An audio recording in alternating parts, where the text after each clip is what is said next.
I wanted to give you this introduction to myself because I feel like I got to Botanical Illustration really through the back door. I mean, I really haven't studied science. I've taken a couple of botany courses, but it's really just through a love of nature that got me to Botanical Illustration. Like she said, I started out by painting very abstractly.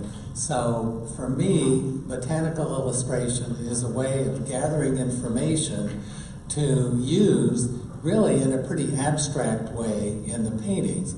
So what I'm going to focus on in this presentation, particularly in the second part of the presentation, is how I use Botanical Illustration and go from these images that I gather from nature and develop them into paintings.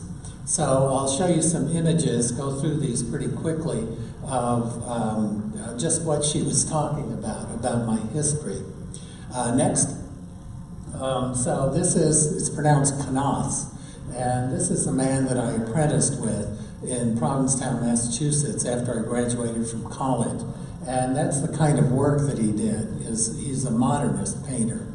And I really like paintings from that generation because they were involved with nature. But at the time I studied with him, I was painting totally abstract paintings, big floating rectangles and squares on a surface. Next. So, like she said, at the one summer I got to join a group of people that would get critiques from from Rothko, the abstract expressionist painter, we'd meet with him once a week and get critiques on our paintings. And at the time, like I said, I was painting abstractly, and during college years I was painting abstractly. Next. Here's one of Mark Rothko's paintings, if you're not familiar with his work. Next slide.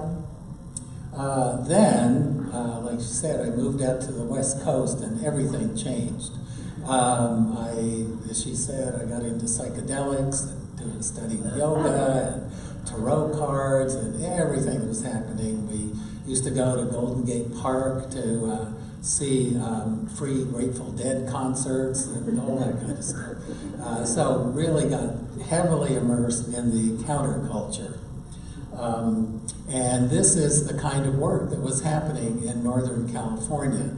It was very kind of based on surrealism, going into interior images and using those interior images. Next. So this was the kind of work that I was doing when I got to North Carolina.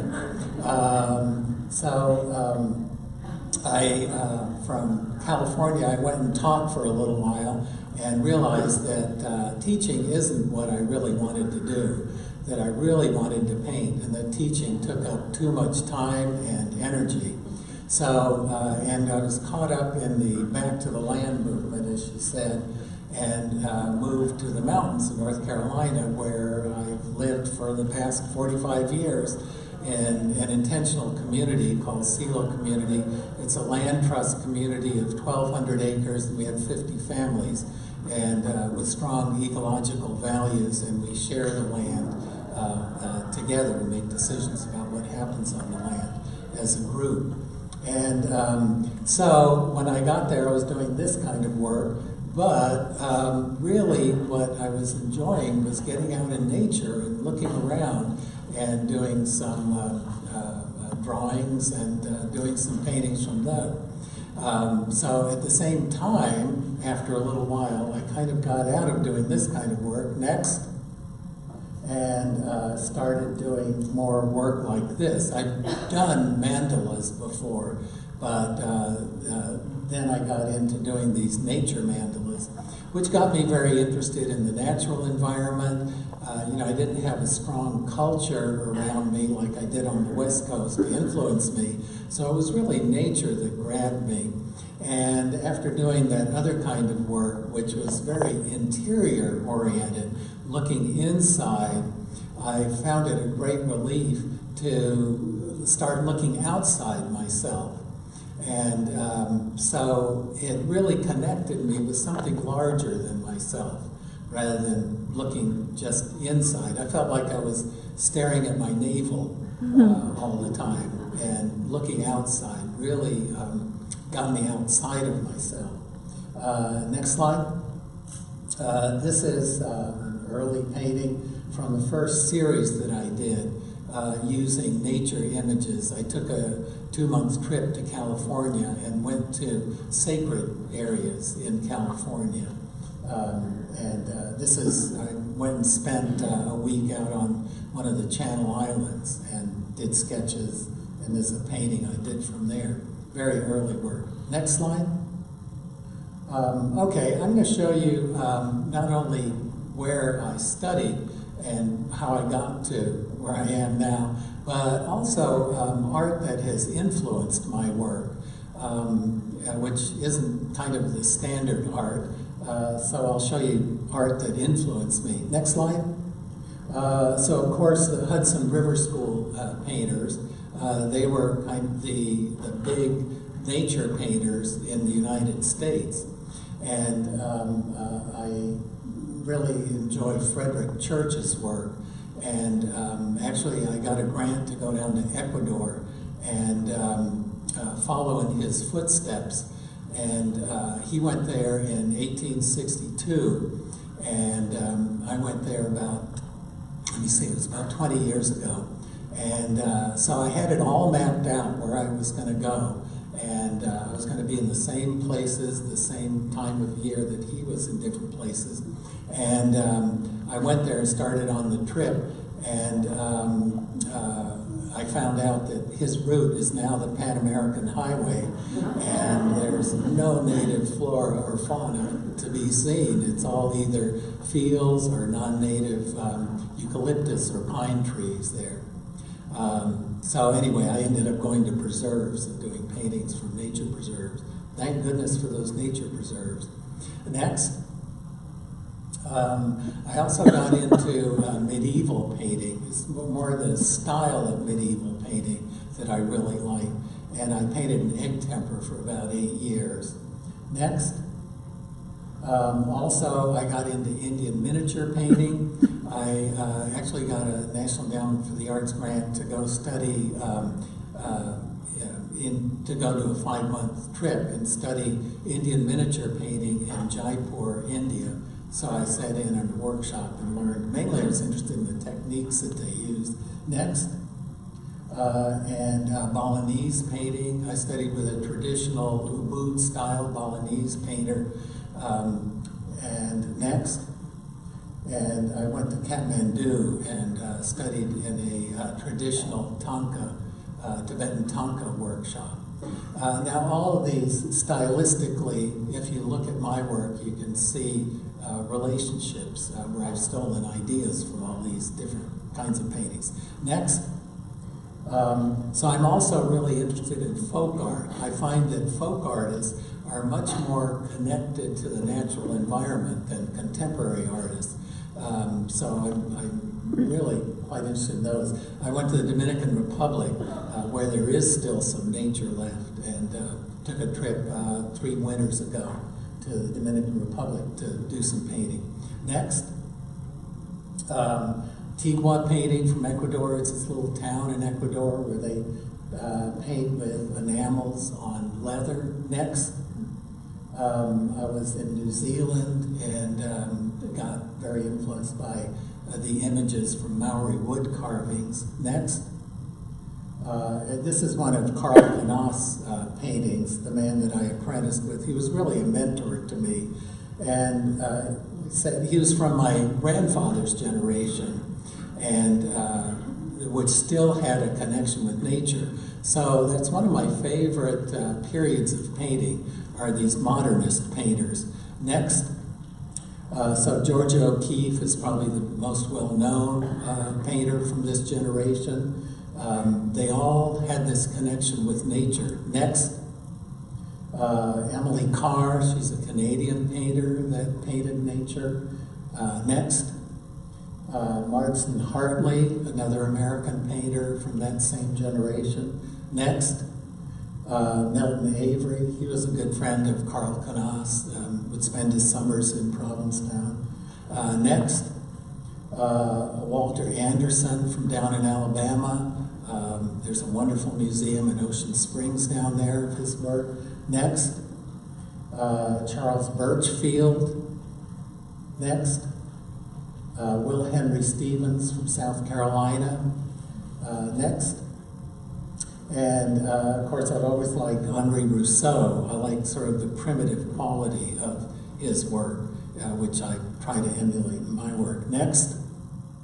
Okay, so this is a series that I got. This is, I ended up spending a lot of time hiking in the mountains, and I realized that when I go hiking in the mountains, I would run into these old people that would tell me stories about these very specific places in the mountains. And my paintings are all about places in nature. And this was, I ran into this 80-year-old lady that told me about her grandfather that was up in Shining Rock Wilderness, which is above Canton, here in North Carolina in the mountains. And anyway, it has to do with a panther that was chasing her grandfather, and he was running away from it. He took his shirt off and threw his shirt down on the ground, and the panther stopped long enough because it smelled like him, and ripped it up. And he kept going down the mountain, and he took his undershirt off, and he kept sliding down. By the time he got home, he was completely naked. So that's the story this 80-year-old lady told me. So I really got interested in narrative painting. Next. And this is painting from New Zealand. This is from Spirits Bay. And so that was painting connected directly with a story, but a lot of my paintings are connected with my experiences in places in nature. And in Spirits Bay, I was up camping at this area. I rented a little van and basically lived in it for 3 months and traveled to all these natural areas in New Zealand. So I was up at Spirits, the very northern tip of the North Island in New Zealand. And when I was camped out there, I looked across the way at these cliffs up in the hills across from where I was camped, and there were these images that were there and a sign saying Sacred Maori Area. Later on, I found out that it was an area where the Maoris would take the leaders of their tribes to, after they died, and put them in the caves, and they would leave the bodies there for a year, and the worms and the insects would eat the flesh off of the corpse. And then a year later, a shaman from the village would go up there and would scrape the rest of the flesh off of the bones, and they'd paint them red, and they'd put them in these bone caskets and keep the bone caskets in their houses. And so these images are actually images of bone caskets that I saw at the museum in Auckland. So that's the kind of work that I've gotten into, going to natural places, seeing images, recording the images, and then putting together narrative paintings about my experience at those places and about the history of those places. Next, I think we're moving to the next, we're moving to another presentation, which should be coming up pretty soon. So let's get back to Botanical Illustration. Now that you have a little bit of an idea of my background and where I work, how did I get to Botanical Illustration? Well, basically, it was that I was using nature images, and the best way to go out and capture images from nature, the details, is to go out and illustrate them. So I got interested in botany that way, and whenever I go places, I always take field guides with me. I have a whole library of field guides for this area. I like to travel every other year and spend every other year here. This is such a beautiful area. I hate to be away for too long. Okay, so let's get to Botanical Illustrations. I really call these my notebook pages. They're not really technical botanical illustrations, as you'll see. Next slide. They're what I record when I go out into nature. And these are just very small. They're 7.5 by 11 inches, and they're just watercolor and pencil on paper, very portable. And so they're from different areas, a lot from up here in the mountains. And these are what I use as notes to make paintings from. So I'll just show you a whole series of these. And this is probably most closely aligned to what many of you do. Next. Next. These are all areas so far from North Carolina. Next. This is from down near the coast, Lake Mattamuskeet. Next. Down that same area. Next. Lumber River down near the coast. Next. This is from Jockey's Ridge where there's sand dunes. Next. This is from actually northern Georgia along the Appalachian Trail. Next. This is from Peru near Colca Canyon where I actually got to see an Andean fox. Next. And this is from down the Amazon River Basin where I went to a parrot lick where the parrots gather in the early morning. Next. And this is also from the Amazon River Basin. Next. Okay, so those are my notebook pages. Then I take these images and I make paintings from them. So I'll show you, just go through some paintings pretty quickly. And then I'll show you try to show you how I get from my notebook pages to the painting itself. Next. This is a painting I ended up doing from the Amazon River Basin. I like to use some of the native art of the area. And there's an incredible painter called Pablo Maringo, who's an ayahuasca painter, and he paints his visions that he's had under the psychedelic vine after ingesting the vine. So I tried to use a lot of his images in my painting and his compositions too. Next.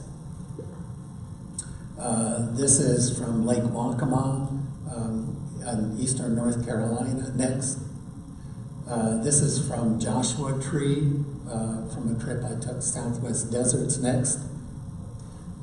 This is a commission I just finished last year. It's for the Rex Hospital in Raleigh for their sacred space.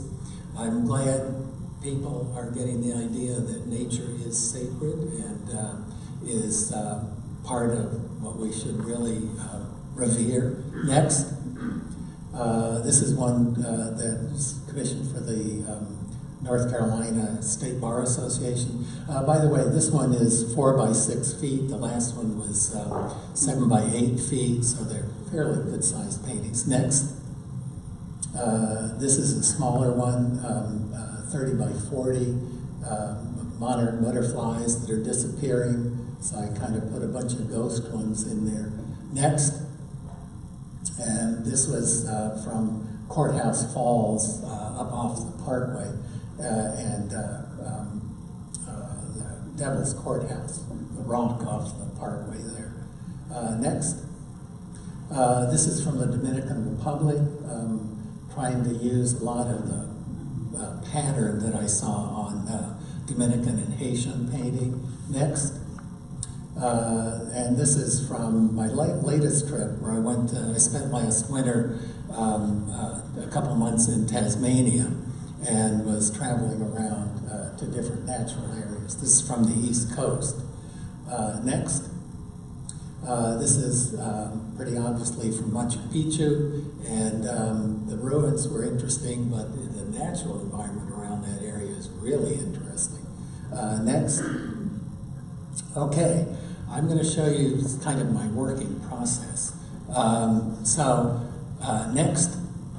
So I'm going to show you a few of the sketches that I came back with from the Sacred Valley in Peru, and the painting that I developed from it. So these are the sketches that I worked from. Next.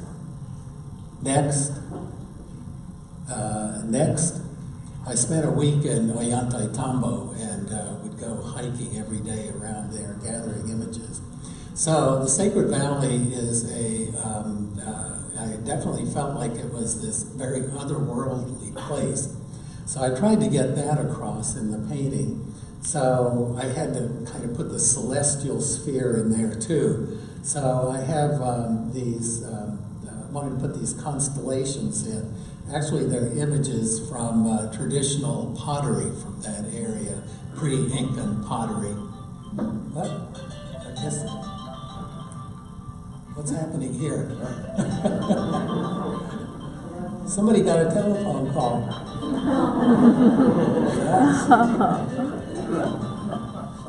Anyway, so anyway, I tried to make it look very otherworldly, and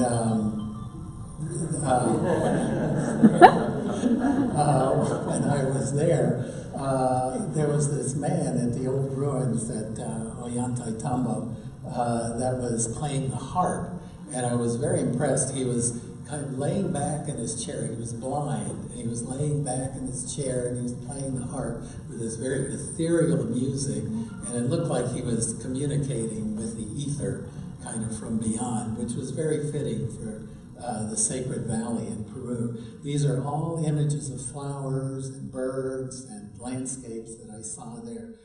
That's an image of a girl that was dressed in traditional costume from the area there. Next. Okay, I have a little video that I wanted to show.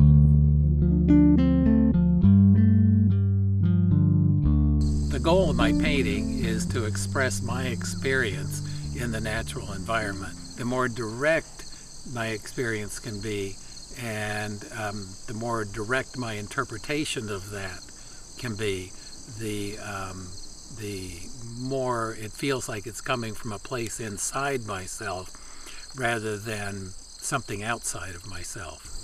And I love living here in Silo, mainly because, not just because of the community, but because we're surrounded on three sides in this valley by national forest. And I can very easily just get out into a wild area and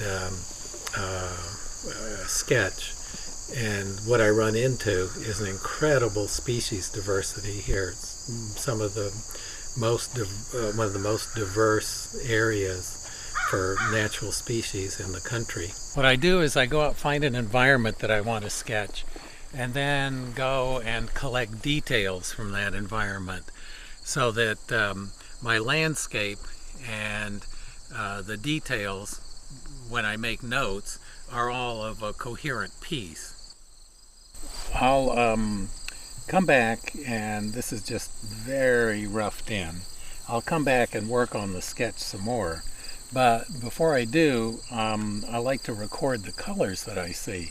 And I have this method of recording colors where I have a color chart that I use.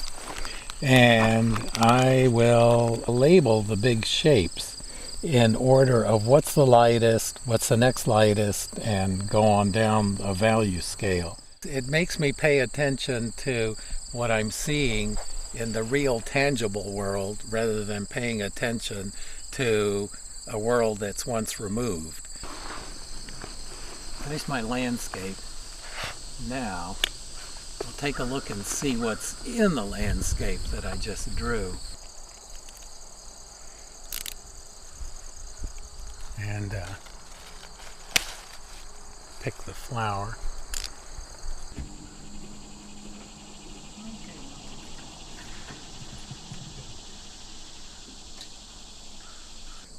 botany's a tool to get me to really look. So when I try to identify something, I look up in the field guide and it says, look at this, look at this, look at this, and to distinguish between things. Or maybe it has two different kinds of flowers. I'll look it up. Now I know what it is. The way I work with watercolor is just go real thin layer one on top of another. And I think of watercolor, the way I use watercolor is not how people traditionally use watercolor. It's more just a way of adding color to my drawings.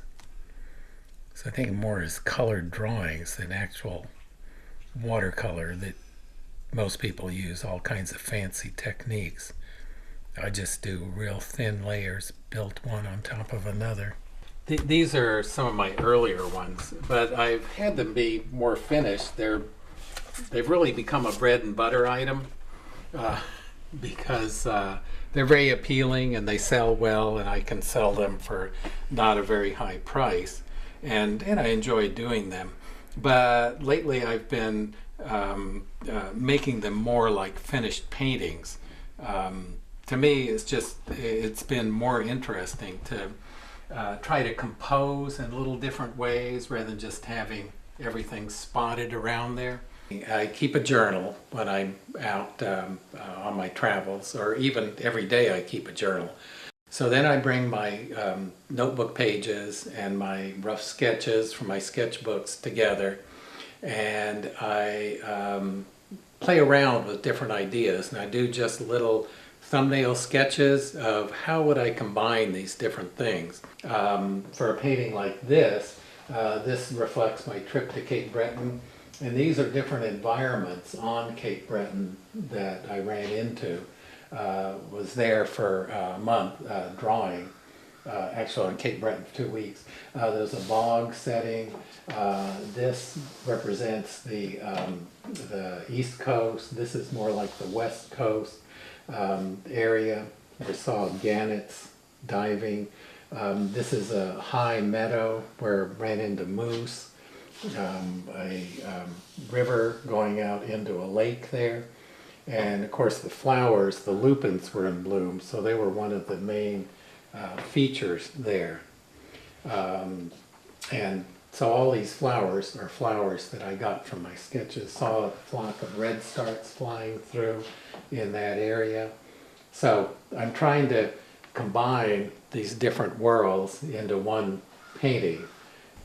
Basically, I feel like I'm in a tradition that's a good solid American. I feel very American as a painter. And I'm in a tradition that started really with the Hudson River School of nature painting. But I feel like I'm at a very different place in history than the Hudson River School painters. They were painting when nature was just opening up, was wild, and there were no boundaries, and you could go out in the middle of it and didn't feel like there was any confinement. Today, everything's closing down, and if you do find nature, it's basically in a park if you're finding wild nature, and there are boundaries to it. With my teaching, I feel like I like to bring people to that place so that they're connecting from a deep place within themselves to the natural environment.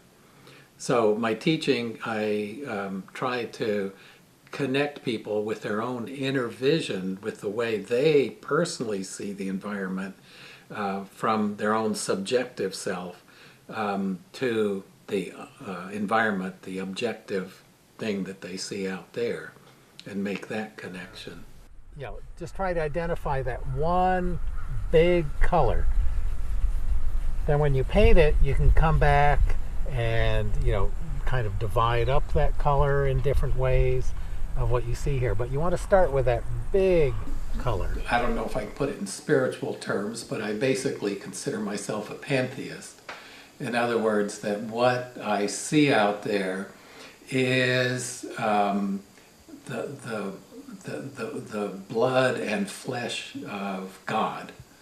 That is sort of this big unity that is out distributed in all these different physical manifestations in a lot of different ways. And when I'm out there and truly feeling connected, it kind of gets me more connected with that unity that I see.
Okay, so that gives you a little bit more of an idea of what I do and where I'm coming from. And I do teach. I teach maybe 2 or 3 workshops a year. And I teach at Penland School up here in the mountains, in Haystack up in Maine. And I teach at the North Carolina Botanical Gardens and at the Arboretum, teach nature journaling. And mainly I focus on my method of using a color chart that matches your watercolor set and then recording your colors when you're out in the field so that you can come back and add the color after you come back by matching up the color. And definitely not a true botanical illustrator because I don't get it exact. But, you know, my point is not to get it exact, but to gather images that get me in touch with what I saw out there and can use in a painting. So, this is what I take out into the woods with me when I go. I'm sure you all love to get out in nature, hopefully, and this is what I found over the years is important. So I start with my little day pack. I take a hat. This is my emergency kit, which I'll show you in a minute. I've learned what's important. Mosquito repellent and suntan lotion. And I guess those are my binoculars. And this is a jacket that's waterproof. This is a chair, actually. You can get these little tiny chairs, so it makes it really much more comfortable if you're out drawing a landscape. This is a little snack I take with me. Water, a rain poncho. These are great. They're as good as Gore-Tex. They cost $1 each. This is a collecting box, and EpiPen, and paper towels. So that's basically all I need to take with me. Right here is iodine pills. Especially around here, we run into water all the time, so instead of carrying extra water bottles, I just take iodine pills with me and have to think 20 minutes ahead of time to purify the water, but it's so much easier. Next. Okay, this is my emergency kit. So that's the bag I put it in. So a compass, a whistle for an emergency, and in case if you get blisters, and an extra pencil, a little flashlight. This is suntan lotion. It's very small. extra medicine if I need it, and a lighter and a knife in case I run into any bears. That's basically all I need when I go out into the woods in an emergency. I almost got hypothermia one time hiking up a cold mountain, so that's when I stuck a space blanket in there to really be safe. Next. Okay, so I'm going to show you, these are the materials that I use, and I have them on a table out there. After this, you can go out and take a look at them. So this is Sketchbook that I like to take with me for landscapes, and this is a color chart that I use, and I make color notes. And these colors are every possible combination of a mixture of 2 colors of the top 12 colors in my watercolor set. And then these are, it's another color chart, so a bigger book for drawing details. And if I don't have time to put the colors in, I'll just write the colors in, match up the colors to the flower that I see, and write them in there. Next, this is my acrylic set. I like to paint in acrylic. I use these fluid acrylics, golden fluid acrylics, and I like acrylic because you can change things really easily. You know, just paint over top of one thing and the color underneath won't come up. Next. Okay, so I'm going to show you about how the latest painting that I did, I just took a few snapshots of the process that I use. So this was the information that I basically started with for my painting. And so this is my notebook page. These are birds that I saw. This is from a place called Hell's Gate on the west coast of Tasmania. And it's this incredibly difficult entrance into Macquarie Harbor, which there's been a lot of shipwrecks there. And a lot of, anyway, there's been political tension in that area too. These are my notes, these are drawings. I've got color notes with this. I had time to put color in on this when I was there.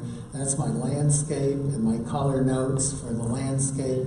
And then I find that my writing in my journal as to when I was there is as useful for the painting as the actual visual notes. Next. Okay, and then when I was in Tasmania, I went and bought all these amateur guides to the natural environment in Tasmania. So I could identify what was there and learn a little bit about the different ecosystems in Tasmania. Next. Okay, so then I start to go from my notes to a painting.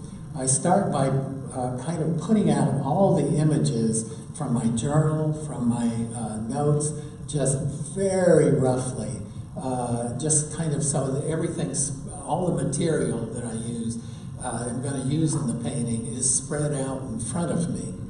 And that's what this represents. You know, just so that I remember, oh yeah, I almost forgot about that bird that I saw there, or I almost forgot about this.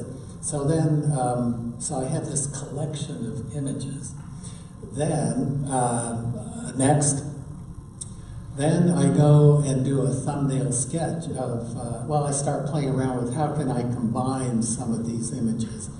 And then I do a thumbnail sketch like this, which I do a lot of erasing and change, you know, oh, I'll make this a little smaller, make this a little bigger, and think of it very abstractly. It's sort of where my training in abstract are, having painted abstractly for a long time. I think a lot about composition and how the colors are going to relate to each other and so forth. So I play around with it and come up with an idea. And then I do a little more detailed thumbnail sketch and I grid it off. Next. And then I transfer it. This is actually a painting that's it's half a sheet of watercolor paper. And I like using 300-pound Fabriano hot press. It's easy to draw on and takes color really well. So I draw it all in charcoal, so it's easy to change stuff around. Next, then I go over the charcoal in pencil so that it's more clearly defined. Then I go Then I go over the pencil in ink. So I just use like a little fine tip Sharpie pen. It has to be waterproof. But the reason I go over it in ink is so that, like, if I'm painting this background here first, that I don't have to paint around all of this. I just paint right over top of it, and in the first layers, I can see the drawing behind it. I don't lose my drawing. So then I'll come in and put very thin layers on and build up thin layers. Next. So then I start putting colors in. I really rough it in. And this is watercolor. So I started in with watercolor. It's very easy to fill up big areas with watercolor and can get it all on there. And then after that, I can come in with acrylic and go over top of the watercolor and change things as I want. And as you'll see, you notice this sky here. After looking at it for a while, I realized that sky really doesn't work. It's not, I wanted to get kind of the Hell's Gate idea so that it looks kind of hellish, but I felt like that sky really didn't work, so I changed it when I got to acrylic. Next. So here's my first layer of acrylic, and you can see I totally changed the sky, which was very easy to do, just gessoed right over top of the watercolor sky and then painted it in acrylic.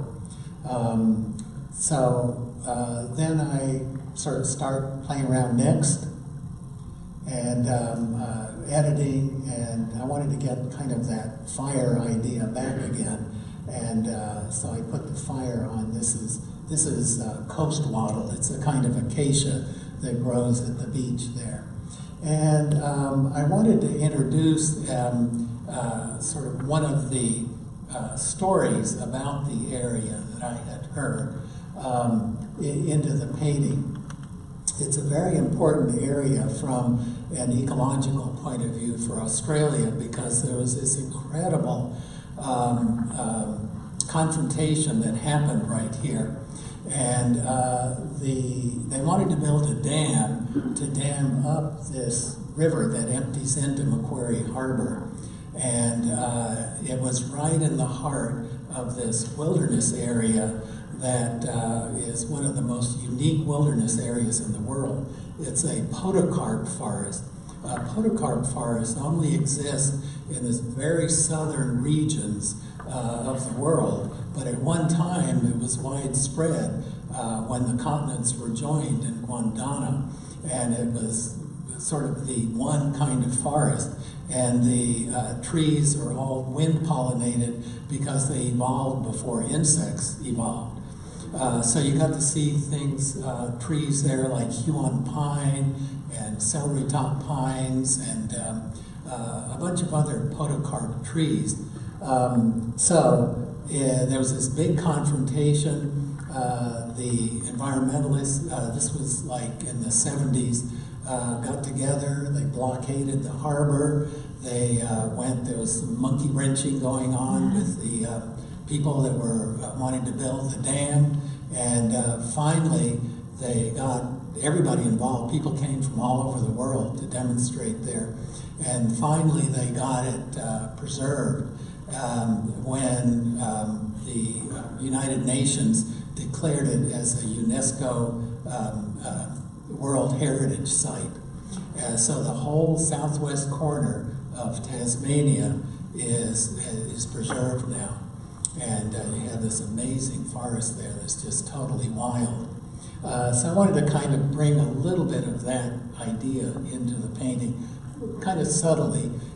So I was interested in looking at this area and noticing that they were starting to put fish farms, right there, fish farms, into the harbor. And it's kind of like, okay, so you preserve an area, how well preserved is it really? Somehow they got permission to start putting fish farms in there. And the organization that really was behind preserving it was this organization, the Wilderness Society in Australia, which is different from our Wilderness Society. So I put a little Wilderness Society sign there that's kind of falling apart, that's been there for a long time. So that's kind of the idea behind the painting. And I like to bring all those ideas to bear on the work. And one of the main reasons I wanted to kind of show you how this works for me is hopefully it'll inspire you to go back and take your botanical illustrations and take them like one step farther. And I think what you'll notice is that when you start combining objects, you know, if you just have one object here, one object here, one object here, they really stay objects. When you start combining objects together, the objects really become metaphors. And when you combine objects, there's a relationship between the two. And they become metaphors, not just for that object, but what's happening between these two objects.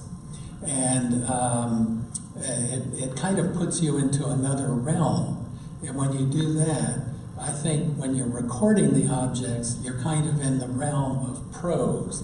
In other words, you're writing essays. And there are some very beautiful essays, and I'm sure you all compose beautiful essays. But if you take it a step farther and start combining these objects, especially with ideas behind them, then you start entering into the realm of poetry. And hopefully, I'm hoping this is inspiring you to enter that realm with your work. Next. So, thank you.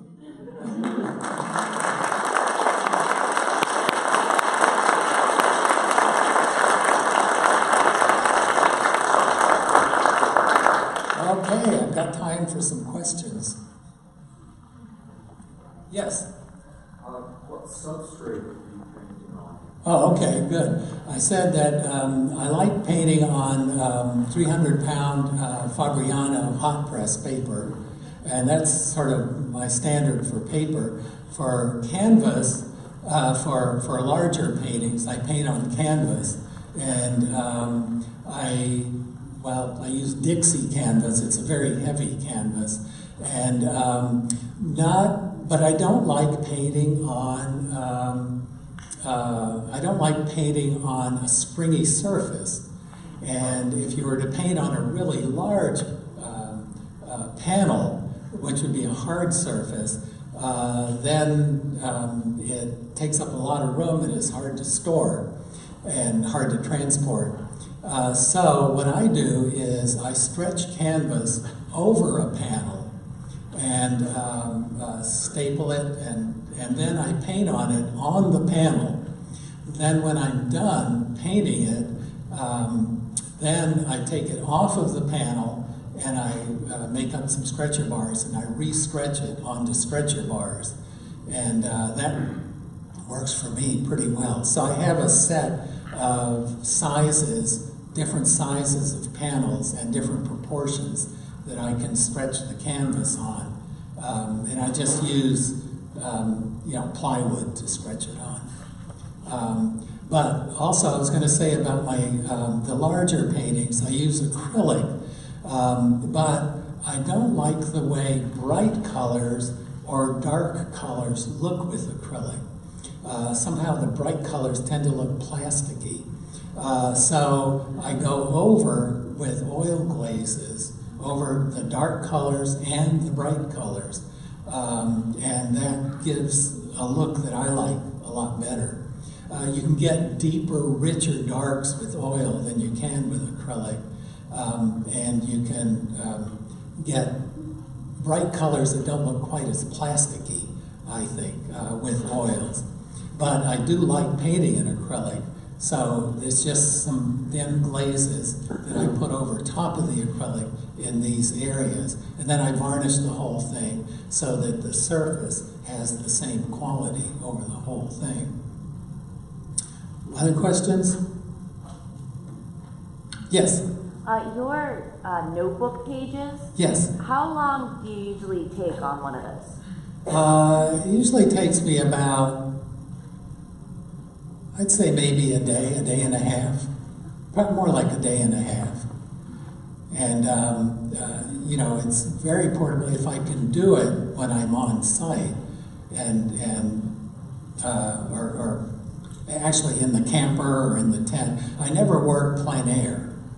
You know, I don't know, I was in Ecuador and was there trying to do some plein air, and the mosquitoes and the termites and everything were attacking me, and so, yeah, I want to make this fast. And that's really when I came up with this color chart system, which makes it really easy to take notes. And as you see, I'm not particularly after realism, so it's enough information for me to use to say what I need to say. But I recommend it that you do it. Yes? So are you saying you sort of do a quick sketch in the field and make a lot of notes, and then use field guides and other information to then put it together? Yes, and I use as soon as I get back, this is very important for me, as soon as I get back from my gathering these notes, well, I also bring back like details, like that flower that I brought back from out there, and then I can study in the comfort of my own studio or camper or tent or whatever I'm in. So, yeah, that's the way I work, but writing is really important. As soon as I get back, I try to write about my experience there and what I saw. And to me, that adds a lot. And, you know, I can remember a whole lot more about my experience and record it if I write also. Yes? Do you ever use photography? Very rarely. I found that, yeah, I will. Like, let's say if there's a butterfly and I want to ID it, and I'll take a picture of it and bring it back to ID it. But, and I'll use it to paint from, because I'd rather use my own photograph of it rather than taking it from a field guide. But very rarely, I find that I don't think like a camera thinks. What a camera does is it records kind of light and dark patterns and just what's kind of on the surface of everything and how the light reflects off the surface of everything. It gives you color and patterns and so forth.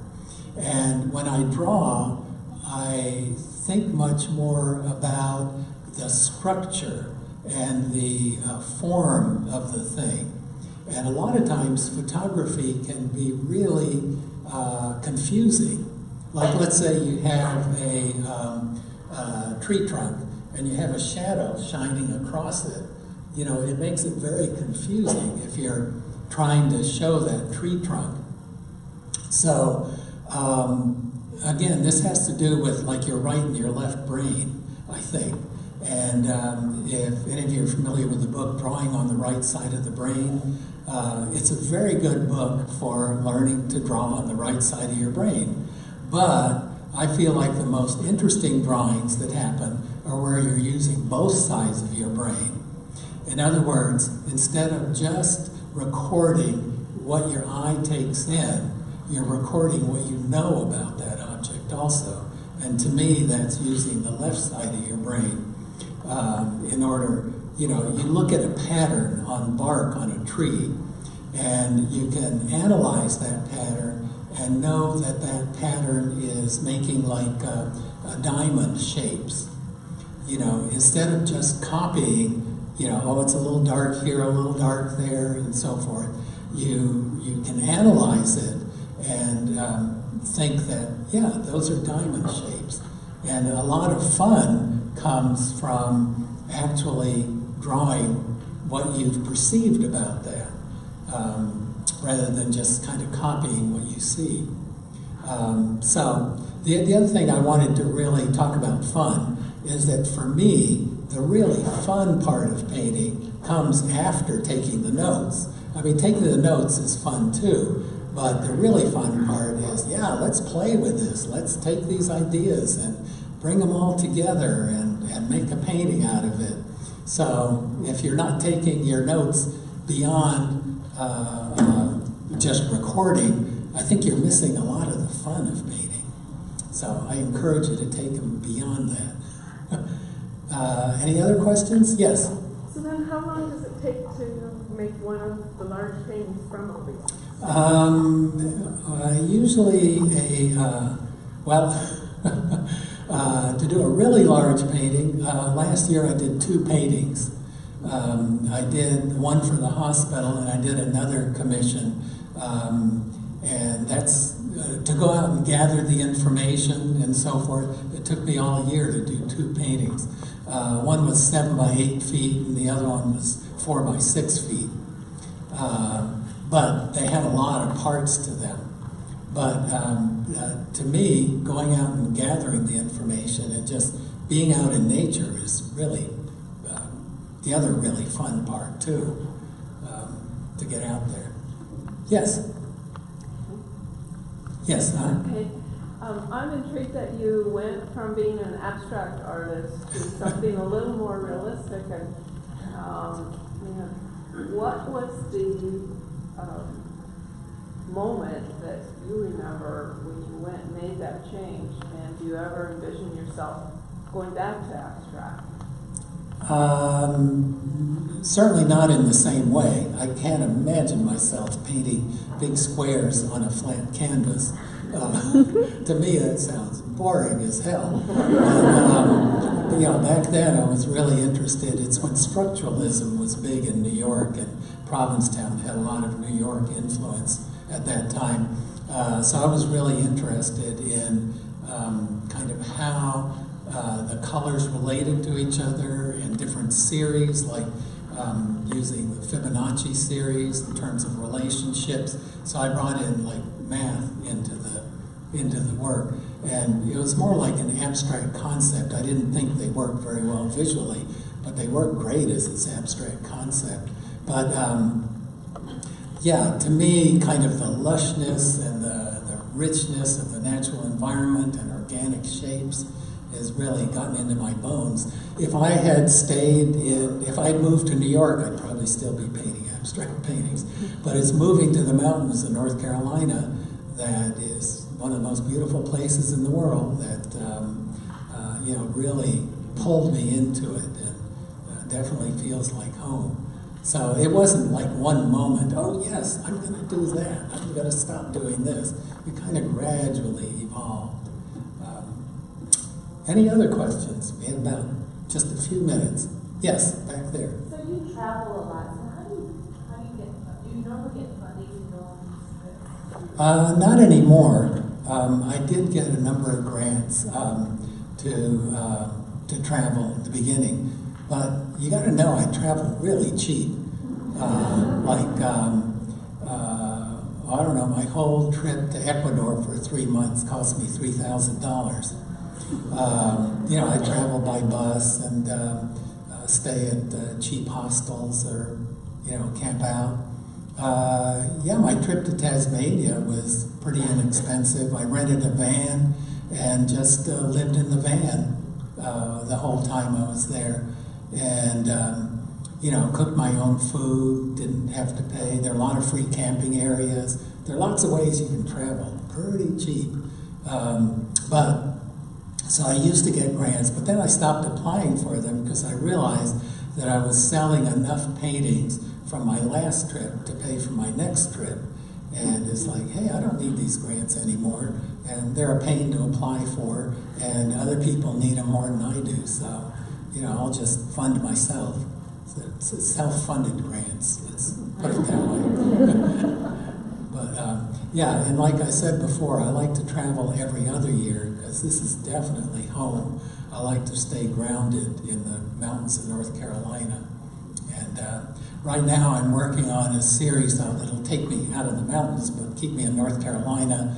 My next show is in 2020, and I'm working on a whole series of state parks in North Carolina. And I actually am working with state parks, and I go to 2 a year. I've been doing this for the past 10 years. Every year I go to 2 different state parks, and I do my notebook pages, and they take one of them, they buy it, and they reproduce it, and sell it at their visitor centers at that state park. So my goal before 2020 is to travel to all 42 state parks in North Carolina and do notebook pages and paintings from these state parks. So I'll be having a show at Blue Spiral Gallery in Asheville in 2020 from state parks throughout North Carolina. And they'll put together a little catalog and everything for the show. So, yeah, I've got a great life. I've got the best job anybody can have. So, yeah, I'll just be traveling around. I've got a camper, just staying in state parks and going and sketching. Good. One last question. Okay. How long did it take for you to become financially stable doing this kind of work, or was it a struggle? Like, how do you? Yeah, about 20 years. But I started out teaching in college. I realized I started to do everything backwards. Go from abstract to more realism. Go from teaching college to ending up teaching kindergarten, basically. No, I started out as a teaching college, and I realized that really didn't work for me. So then I became the art department at our junior college up here in the mountains. And then I started working as an artist in residence in different schools. And that worked for me for a good long time, because I could go teach 2-week workshops and teach the workshops with kids. We mainly did murals in the schools. And then I could go home and totally forget about teaching and just totally focus on painting. So that was a good compromise. And we lived really cheap. We were back to the land and lived very inexpensively. So when I got out of graduate school, I felt like there were 3 paths I could take. One was go teach, which I thought I wanted to do, and get a job. The other one was to move to New York and try to make it big as a painter. And the other one was to go someplace and live as cheaply as you possibly can, spend as little time earning money and as much time painting as you can. And since I always loved nature and was really into the back to the land movement, I built our own house for $6,500 from an old barn I tore down, that kind of thing, cleared the land. That's really was the path that appealed to me. So that's where I ended up, where I'm at now. And it's been a great journey. Thank you.